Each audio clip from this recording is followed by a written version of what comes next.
अब एसई आउन केही दिन मात्र बाँकी छ। आई होप तपाईहरुले सबै सब्जेक्ट पढेर र रिभिजन गरेर सक्नुभयो होला। अब त्यो पढेको कुरालाई एन्सर सिटमा कसरी प्रेजेन्ट गर्ने, points to be noted during your SE days र how to write in SE to get full marks टपिकमा आजको यो भिडियो बनाउन गइरहेको छु। साथै लास्टमा सब्जेक्ट वाइज टिप्स पनि सेयर गर्दै छु, सो भिडियो लास्टसम्म हेर्नु होला। यदि तपाईसँग टाइम छैन भने 2x स्पिडमा पनि हेर्न सक्नुहुन्छ। So let's get started. Number 1 मा रहेको छ टाइम म्यानेजमेन्ट। धेरै स्टुडेन्टले चाहिँ एक्जाममा टाइम पुग्दैन भन्नुहुन्छ। एज उनीहरूले सर्ट क्वेसनको लागि चाहिँ धेरै लेख्ने र लङ क्वेसनको लागि चाहिँ टाइम नपुगेर थोरै मात्र लेख्नुहुन्छ। So don't spend too much time on question that you don't know, त्यसलाई लास्टमा गर्दा पनि हुन्छ।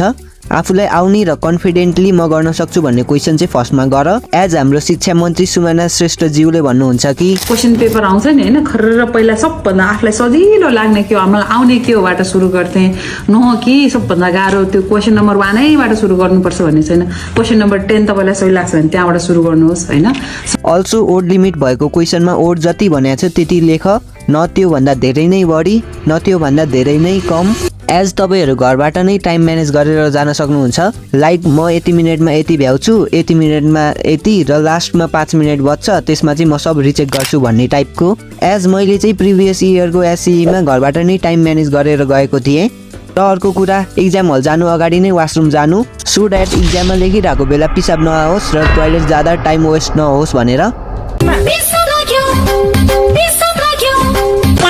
पोइन्ट नम्बर 2 छ don't decorate your answer sheet too much. Just प्रत्येक एन्सर लेखेपछि मिनिमम 3 लाइन छोड एन्ड अर्को क्वेसन सुरु गर, अनि मिल्छ भने सेकेन्ड वाला लाइनमा चाहिँ मार्जिन तान्दिउ, मात्र त्यति गर्दा हुन्छ। धेरै डेकोरेसन गर्नु पर्दैन र बढी डेकोरेसन गरेर बस्यो भने टाइम नै नपुग्न सक्छ र लास्टको क्वेसन छुट्न सक्छ। अनि मेरो ह्यान्डराइटिङ त नराम्रो छ भनेर चिन्ता नलिग, जस्ट रिडेबल ह्यान्डराइटिङ चाहिँ हुनु पर्यो जुन चाहिँ कपी चेक गर्ने टिचरले सजिलै पढ्न सकुन्। अनि एउटा ठुलो प्याराग्राफ भन्दा पनि एन्सरलाई चाहिँ पोइन्ट अथवा स्मल प्याराग्राफमा डिभाइड गरेर लेख। फिगर आवश्यक पर्ने क्वेसनमा फिगर बनाई डिस्क्राइब गर्देऊ, अनि इक्जाम्पलहरु राखेर पनि डिस्क्राइब गर्देऊ। की पोइन्ट्सहरुलाई एक्जाम चेक गर्ने सरको एट्र्याक्सन बढोस् भनेर अन्डरलाइन गर्देऊ पेन्सिलले। अनि क्वेसन भ्याएपछि पेज आधा भरियो भने न्यू पेजबाट सुरु गर। अनि अर्को कुरा, तिमीले लेखेको कुरा बिग्रियो रे, अब के गर्ने? एक्जाम चेकर्सले नदेख्ने गरेर कोतार्ने? रङ, जस्ट अ सिम्पल कटिङ गर, अनि त्यो पनि मिल्छ भने पेन्सिलले गर्दा हुन्छ, द्याट मच। अनि use and instead of this. एक्जाममा क्वेसन सार्नु पर्दैन, जस्ट क्वेसन नम्बर 1 लेखिदेऊ बीचमा, साइडमा हैन, बीचमा लेख क्वेसन नम्बर 1, क्वेसन नम्बर 2 यसरी। अनि एन्सर लेख्नु भन्दा पहिला क्वेसनलाई 2-3 चोटी पढ र क्वेसनले के मागेको छ त्यो पोइन्ट आउट गर। र यदि लङ क्वेसन छ भने क्वेसन पढेपछि 30 सेकेन्ड छुट्टाऊ र 30 सेकेन्डमा चाहिँ माइन्डमा म यो लेख्छु अब यो 30 सेकेन्डमा भनेर प्लान बनाऊ र त्यही प्लान अनुसार लेख्न सक्छौ तिमीहरू। तर यदि सोच्दै नसोचिकन मलाई अब लेख्दै जान्छु जे आउँछ त्यही लेख्छु भन्दै गयो भने तिम्रो राम्रो मार्क्स नआउन सक्छ। तर पहिला नै माइन्ड मेकअप गरेर म यो पोइन्ट लेख्छु भनेर त्यसैलाई डिस्क्राइब गर्यौ भने तिम्रो राम्रो मार्क्स आउन सक्छ। अर्को पोइन्ट छ recheck your answer at last. कतै मिस्टेक पो भएको छ कि कुनै क्वेसन पो छुटेको छ कि, so try to finish your answer before time. As 5 minute अगाडि नै सकाउने ट्राई गर, so that you can recheck your answer. र 2 घण्टा 15 मिनट नपुग्दै एक्जाम छोडेर नहिँड, जस्ट सबै भ्याएपछि आफ्नो कपी हेर, एन्सर पढ, सबै क्वेसन गर्यो कि नै हेर। ठीक है, समझ गया। अर्को पोइन्ट छ क्वेसन नछोड। मलाई त यो क्वेसनको एन्सर नै लेख्न आएन, एकचोटि पनि घरमा हेरेको थिइनँ भनेर एन्सर छोड्ने काम नगर। As something is better than nothing. आफूले त्यो क्वेसनको बारेमा जति बुझेको छौ त्यति लेख्यौ भने तिमीले राम्रो मार्क्स ल्याउन सक्छौ। तर तिमीले धेरै क्वेसन त्यसो गरेर छोड्यौ भने तिमी फेल हुने चान्स पनि आइछ। सो क्वेसन चाहिँ छोड्दै नछोड। यदि तिमीलाई केही पनि लेख्न आएन भने आफूलाई जे आउँछ त्यही लेख, तर क्वेसन चाहिँ छोड्दै नछोड। आई रिपिट, क्वेसन छोड्ने काम नगर, क्वेसन छोड्दै नछोड। ऐसा मत करो मेरी जान, लाइफ में कुछ अच्छा करो यार। अर्को पोइन्ट छ pack your essential materials like admit card, geometry box and calculator 1 day before exam. कोही स्टुडेन्टले चाहिँ म्याथको एक्जाममा क्यालकुलेटर लान बिर्सिन्छ, अरू एक्जाममा अरू केही सामानहरू लान बिर्सिन्छ, कोहीले पेन बिर्सिन्छ र एक्जाममा डबल पेन छ भनेर सोध्दै हिँड्नुपर्छ। सो घरबाट निस्किँदा चाहिँ मेक स्योर कि तिमीले सबै इसेन्शियल मटेरियल्सहरू लिएर गएको छौ। अल्सो एक्जामको बेला धेरै स्ट्रेस नलिग, राम्रोसँग सुत र स्टे हेल्दी, र एक्जामको बेला जङ्क फुड पनि नखाऊ। अरे मुझे चक्कर आने लग गया अब। अर्को पोइन्ट छ don't compare yourself with others. मेरो साथीलाई त यति धेरै आउँछ मलाई त धेरै आउँदैन भनेर आफ्नो कन्फिडेन्ट लो गर्ने काम नगर। Just stay positive and confident, do your best and believe in yourself. Also don't be late in exam. Time भन्दा 30 मिनट अगाडि नै एक्जाम सेन्टर पुग। र next and important point is exam सकिएपछि एन्सर डिस्कस गर्दै नगर। एक्जाम हलबाट निस्केपछि क्वेसन पेपर नै नहेर। Bro you will get about 3 month holiday after SE exam. 3 महिना बिदामा तिमीले कुन बिग्रियो कुन मिल्यो मेरो कति आउँछ त्यो त क्याल्कुलेट गर्न सकिहाल्छौ त। तर एक्जाम सकिएपछि मेरो कुन बिग्रियो त्यो चाहिँ हेर्दै नहेर। एज तिमीले कुन मिल्यो कुन बिग्रियो हेर्यौ, तिम्रो सबै मिलेछ त ठिकै छ। तर यदि एउटा बिग्रियो भने अब तिमीले के गर्न सक्छौ? झन् बिग्रियो भने तिम्रो नेक्स्ट एक्जामको लागि डिमोटिभेट फिल हुन्छ र अर्को एक्जाम पनि बिग्रिन सक्छ। सो आफूलाई डिमोटिभेट नगर। 3 मन्थ बिदामा आनन्दले कुन बिग्रियो कुन मिल्यो हेर। तर एक्जामको टाइममा एक्जाम सकिएपछि त्यो एक्जामको क्वेसन पेपर चाहिँ हेर्दै नहेर र अपकमिङ एक्जामको लागि प्र्याक्टिस गर। र यति थियो एक्जाममा के गर्ने टु गेट हायर मार्क्स भन्ने टिप्सहरू। रोम रोम भाइयों, सिस्टम पार देंगे।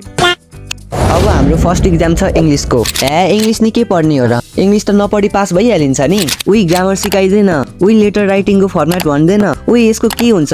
उही यार मैले त प्याराग्राफहरू नि प्र्याक्टिस नै गरेको छैन यार। यस्तो अवस्था नआउँदा भन्न सकिँदैन। सो इङ्ग्लिसको एक्जाममा ग्रामरलाई विशेष ध्यान देऊ। त्यो एन्सर लेख्दा होस् या एसे लेख्दा होस् या प्याराग्राफ लेख्दा होस्, वर्ड मिनिङहरू हेर र राम्रो टर्महरू युज गर एसेहरूको लागि। त्यस्तो गर्यो भने तिमीले राम्रो मार्क्स ल्याउन सक्छौ इङ्ग्लिसमा। र इङ्ग्लिसको एक्जाम अगाडि फर्मेटहरू सबै हेर, प्यासेज राम्रोसँग पढ र गर, टाइम म्यानेज गर। अनि एसेमा प्याराग्राफमा डिभाइड गरेर लेख।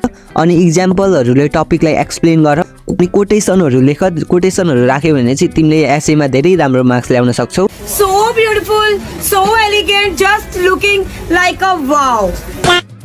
र हाम्रो सेकेन्ड एक्जाम छ नेपाली। नेपालीमा main thing is time manage गर्नु। सो नेपालीमा चाहिँ टाइम म्यानेज गर, व्याकरणहरू धेरै प्र्याक्टिस गर र सबै मिलाउने ट्राई गर। As for 0.5 marks you can watch my this video 2। सारांशको लागि यो भिडियो हेर्न सक्छौ। कारक र विभक्तिको लागि पनि यो भिडियो हेर्न सक्छौ। अनि शुद्धसँग लेख्ने ट्राई गर नेपालीको एक्जाममा। र कुनै शब्दको मिनिङ नआए शब्दकोश पनि हेर, व्याख्या गरहरू पढ। र प्र्याक्टिसको लागि एक्जाम सुरु हुनुभन्दा अगाडि आफ्नो जान्ने साथीलाई यो पाठको समरी भनिदेऊ न भन, कि आफ्नो साथीहरूलाई तिमी आफै समरी भनिदेऊ। यस्तो गर्दा तिम्रो साथी र तिमी दुवैले राम्रो मार्क्स ल्याउन सक्छौ र यसले तिमीहरूलाई धेरै हेल्प गर्छ। म्याथ र ओपिटी म्याथको एक्जाम अगाडि चाहिँ सबै फर्मुलाहरू हेर, क्वेसन राम्रोसँग पढ र क्वेसन उल्टो नसार, प्लस माइनसहरू राम्रोसँग हेर, क्वेसनले दिएको इन्फर्मेसनहरू गिभन भनेर लेख, बल्ल क्वेसन सल्भ गर। म्याथको एक्जाममा चाहिँ क्याल्कुलेटर लान नबिर्स्यौ। र म्याथ अथवा ओपिटी म्याथको एक्जाममा चाहिँ फर्स्टमा आफूलाई आउने गर, त्यसपछि बल्ल बाँकी गर। एउटै क्वेसनलाई धेरै टाइम नदेऊ, क्वेसन नछोड। अनि आउँदै आएन भने गिभन मात्र भने नि लेख र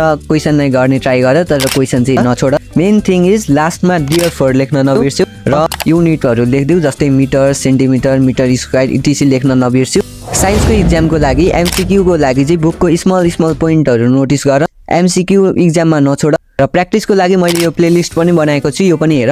र एमसिक्यूमा हतार नगर, सबै अप्सन पढ र जुन सही लाग्छ त्यही लेख। अनि साइन्सको एक्जाममा फिगरहरू बनाउन नबिर्स्यौ। यसको पनि न्युमेरिकल छ भने युनिटहरू लेख्न नबिर्स्यौ। अनि साइन्सको अघिल्लो दिन बिदा छ, सो बिदाको युटिलाइज गर, राम्रोसँग रिभाइज गर। Also, visit this channel for 10-set solution. र हाम्रो सामाजिक रहेको छ। सामाजिकको एक्जामको अगाडि चाहिँ सर र एकचोटि बुक पढ, अलि इम्पोर्टेन्ट डेटहरू याद गर, क्वेसन नछोड, टाइम म्यानेज गर। र सामाजिकको एक्जाममा घोकेर लेख्नुभन्दा आफै लेखेको अलि राम्रो हुन्छ। म त हेर्न अगाडिको पढ्दाखेरि पछाडिको बिर्सिन्छु, पछाडिको पढ्दाखेरि अगाडिको बिर्सिन्छु, केही पनि आउँदैन यार, केही जाँदै आउँदैन यार, दिमाग खराब भयो यार। कसरी हो कि पास गर्ने भनेको? अभ्यासको घोक्न जरुरी छैन, सबै पढ, बुझ र आफूले बुझेको जति आफ्नै ल्याङ्ग्वेजमा लेख्न सक्छौ। र नेपालीमा छ, त्यही भएर नेपाली गाह्रो लाग्छ भने इङ्ग्लिसमा ट्रान्सलेट गरेर क्वेसन बुझेर लेख्दा पनि राम्रो हुन्छ। म्यापहरू राम्रोसँग प्र्याक्टिस गर। सामाजिकमा A+ ल्याउनको लागि चाहिँ 1 मार्क्समा 1 देखि 2 लाइन लेख। त्यसपछि 4 मार्क्सको लागि फर्स्टमा थोरै क्वेसनको बारे इन्ट्रोडक्सन देऊ, थोरै। त्यसपछि पोइन्टमा लेख्ने कुरा छ भने 5 वटा पोइन्टमा लेख अथवा थोरै डिस्क्राइब गरिदेऊ। त्यसपछि लास्टमा कन्क्लुजन लेख र 7 मार्क्सको लागि चाहिँ 3 प्याराग्राफमै लेख। फर्स्ट प्याराग्राफमा इन्ट्रोडक्सन देऊ, सेकेन्ड प्याराग्राफमा पोइन्ट अथवा सोधेको के छ त्यो डिस्क्राइब गर र लास्ट प्याराग्राफमा कन्क्लुजन टाइपको केही लेखिदेऊ र सामाजिकमा टाइम म्यानेज गर र यसरी लेख्यौ भने तिमीहरूले सामाजिकमा A+ ल्याउन सक्छौ र बुक पनि राम्रोसँग पढ इक्जाम दिनुभन्दा अगाडि। At last life is not about finding yourself, life is about creating yourself. So अहिले एसईमा राम्रो गर्यौ भने फ्युचरमा तिमीलाई धेरै हेल्प हुन्छ। So focus on yourself, social मिडियाहरू धेरै नचलाऊ। That much for this video राम्रो लाग्यो भने लाइक, कमेन्ट र सब्सक्राइब गर्न नबिर्स्यौ। And best of luck for your SE, do your best. सबै बम्बा काइली जात पात में